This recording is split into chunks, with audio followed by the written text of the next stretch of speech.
A farmer has 100 feet of fencing and wants to enclose a rectangular area with an existing wall as one side. What is the maximum area he can enclose? इसमें question में ये बोला गया है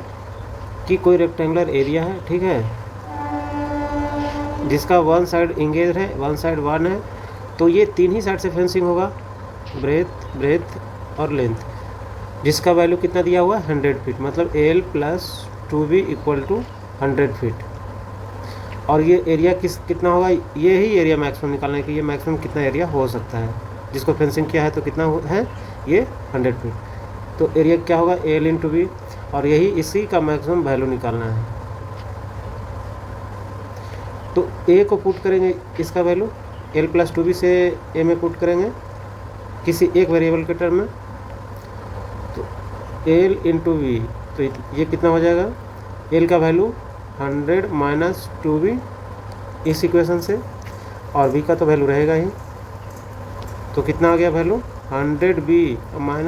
2B²। अब इसी का maximum value find out करना है, ठीक है। तो इसका मैक्सिमम इनवर्स से देखते हैं, तो मैक्सिमम इनवर्स से B वेरिएबल के टर्म में इसको पहले तो डेरिवेटिव्स निकालते हैं, dy/dB कितना होगा ये 100 - 4B, और ये इसका वैल्यू मैक्सिमम करने के लिए पहले इसको किसके बराबर करेंगे, 0 के बराबर करते हैं, तो 4B = 100, तो B = 25 फीट हो गया। और ये B का जो वैल्यू है ये इस इक्वेशन में पुट करेंगे, तो इससे L का वैल्यू कितना निकल जाएगा 100 - 2B = 50 फीट। तो A का वैल्यू जो है L × B मैक्सिमम करने के लिए ये दोनों का वैल्यू कितना होना चाहिए, मैक्सिमम होना चाहिए, यानी कि A का जो है एरिया का जो वैल्यू है मैक्सिमम L के 50 और B का 25 के लिए होगा, तो मैक्सिमम एरिया कितना हो जाएगा L × B = 25 ×